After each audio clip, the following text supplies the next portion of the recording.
BA द्वितीय वर्ष हिंदी साहित्य प्रथम पत्र। आज का विषय है रीतमुक्त काव्य की प्रमुख विशेषताएं एवं इसके प्रमुख कवि। रीतमुक्त कवियों का श्रृंगार काव्य रीतबद्ध श्रृंगार काव्य से पर्याप्त भिन्न, स्वच्छंद एवं उदात्त भावना का पोषक काव्य कहा जा सकता है। इसमें प्रेम का अनुभूति पक्ष प्रधान रहा। इन कवियों की मूल प्रवृत्ति रूप सौंदर्य पर रीझने और सौंदर्य के मार्मिक संवेदनात्मक वर्णन करने की रही है। प्रेम में विरह पक्ष की महत्ता एवं विशिष्टता को इन सभी ने स्वीकृति दी है। निजी प्रेम की अनुभूति को वैयक्तिकता का स्वर देकर मार्मिक ढंग से प्रस्तुत करना इनकी विशिष्टता रही है। रीतमुक्त काव्यधारा की प्रमुख विशेषताएं निम्नलिखित हैं। पहला है रीति स्वच्छंदता।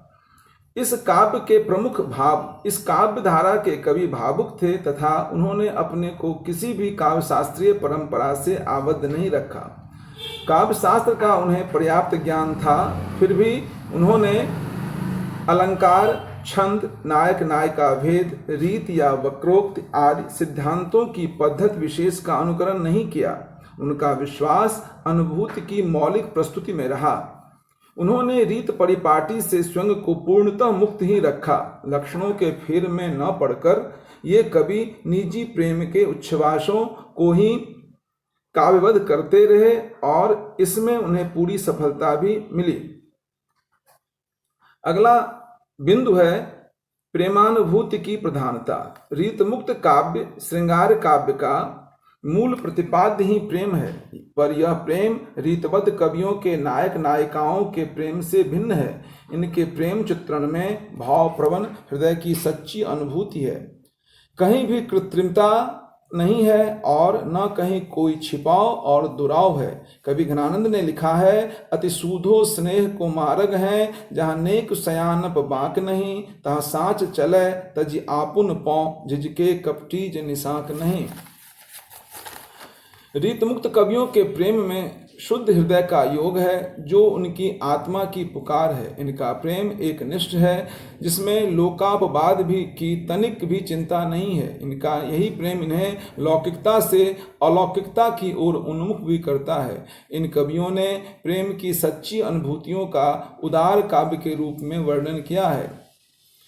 विरह प्रधान अनुभूति। रीतमुक्त कवियों का प्रेम वर्णन व्यथा प्रधान है। प्रेम के विछोह से प्राप्त पीड़ा और कसक इनकी अमूल्य निधि है। इस धारा के कवि अपनी विरह वेदना की अभिव्यक्ति के लिए अनुमान का आश्रय नहीं लेते। उनकी अधिकांश सूक्तियां स्वानुभूति निरूपणी है। बिना विरह के ये प्रेम की परिपक्वता भी नहीं मानते। विरह वेदना से ही प्रेम पंथ का सच्चा पथिक बनता है। वही अग्नि में तपाकर उसे सच्चा सोना बनाता है। इसलिए ये वियोग की चिरंतन कामना भी करते हैं।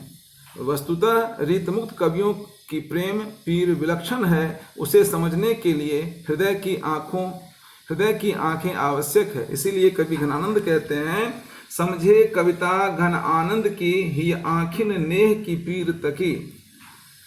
भाव प्रवणता। रीतमुक्त काव्यधारा के श्रृंगार प्रेमी कवि भावप्रवण कवि थे। प्रेम की पीड़ा को स्याही बनाकर अपने हृदय के उद्गारों को लिखना इनकी रुचि बन गई थी। भाव विभोर होकर ये ऐसे प्रभावित होने लगते हैं कि अभिव्यंजना के सभी उपकरण स्वतः ही भावों को गति प्रदान करने के लिए उपस्थित होते चले जाते हैं।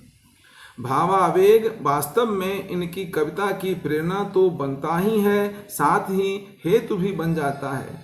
उपमानों और बिंबों का मिश्रण इनकी अंतर्दशाओं को इस रूप में रखता है कि सभी भाव विभोर हो जाते हैं। विषम प्रेम के प्रति आसक्त इन प्रेमियों के तन मन में पूरे प्राणपन से मौजूद है। भक्त्यात्मक काव्य। इस काव्यधारा के कुछ कवि कृष्ण भक्ति की ओर अवश्य उन्मुख हुए हैं, पर उनकी रचनाओं को शुद्ध भक्ति से संबंधित मानना उचित नहीं है, क्योंकि उन्मुख होने का कारण यह था कि व्यक्तिगत जीवन में उन्हें प्रेम के क्षेत्र में निराशा हुई थी और उसी की प्रतिक्रिया स्वरूप वे भगवान की भक्ति में प्रवृत्त हुए थे।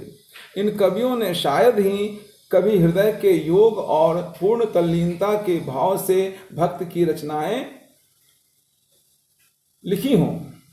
अगला बिंदु है प्रकृति चित्रण। रीतमुक्त कवियों ने प्रकृति का उद्दीपन रूप ही ग्रहण किया है। इनकी कविताओं में यदि शीतल समीर चलता है तो बिरही जनों को जलाने के लिए पुष्प खिलता है, तो किसी नायिका के केश राशि को सजाने के लिए और कोयल कूकती है तो नायिका को प्रियतम का स्मरण दिलाने के लिए। 6 ऋतुओं में पावस और बसंत सर्वाधिक उद्दीपनकारी होती है। अतः रीतमुक्त कवियों ने इन दोनों ऋतुओं को इसी रूप में ग्रहण किया है। कवि को चातक एवं कोकिल अपनी वाणी द्वारा विरहिणी को विरह उद्दीप्त करते दिखते हैं। काव्यादर्श अथवा काव्य दृष्टि। अपने काव्य गौरव के प्रति विशेष रूप से सजग रहने वाले इन कवियों ने समसामयिक रीतबद्ध काव्यादर्शों से सजग रहते हुए अपनी काव्य दृष्टि को पृथक ही नहीं विशिष्ट भी रखा है। लीक या परंपरा से पूरी तरह हटकर स्वतः स्फूर्त कविता के पक्षधर इन कवियों ने सभी परंपराओं, मर्यादाओं तथा लोकों का तिरस्कार करते हुए एक नई राह बनाई। रीतबद्ध काव्यधारा के प्रबल प्रवाह के विरुद्ध यात्रा करने का सफल कार्य इन लोगों ने किया। परंपराओं से प्राप्त अलंकारों या छंदों को जोड़कर छंद रचना करना इनकी दृष्टि में काव्य नहीं। इसलिए ये कवि शिक्षा को भी प्रतिभा से भिन्न वस्तु मानते हैं। काव्य तो स्वतः अनुभूत तथा निजी प्रेमानुभूत से ढलकर ही मार्मिक बनता है। अलंकारों या चमत्कारों से तो वह बोझिल ही होता है। अतः ये वे कवि थे जिन्होंने अपना काव्यादर्श स्वयं बनाया। इनके भावों ने ही अभिव्यंजना विधान को अपने अनुकूल ढालकर कविता को भावलोक तक पहुंचाया। अभिव्यंजना सौष्ठव। रीतमुक्त कवियों ने अलंकार को साधन के रूप में प्रयुक्त किया, साध्य रूप में नहीं। इनमें अलंकार योजना पांडित प्रदर्शन के लिए कहीं भी दिखाई नहीं देती, वरन हृदय की सूक्ष्म वृत्तियों के प्रकाशन में अत्यधिक समर्थ हैं। इस धारा के कवियों ने अपनी भावाभिव्यक्ति के लिए ब्रजभाषा का प्रयोग किया। कवित्व, सवैया, दोहा एवं छप्पय आदि छंदों का प्रयोग कवियों ने किया, परंतु ध्यान दोहा, सवैया, कवित्व पर अधिक रहा। लोकोक्तियों और मुहावरों का प्रयोग लोक जीवन से जोड़ता है। अतः इस काव्यधारा के कवियों ने इसका बखूबी निर्वहन किया। घनानंद ने लिखा है, काहू कल पाई हैं सो कैसे कल पाई हैं। नाद, संगीत, लय एवं प्रवाह का इन्होंने विशेष ध्यान रखा है। इसी प्रकार उक्त वैचित्र्य काव्य भंगिमा को तथा उनकी व्यंजकता को स्पष्ट करता है। इस धारा के प्रमुख कवियों में घनानंद, आलम, ठाकुर, बोधा और द्विजदेव का नाम स्मरणीय है।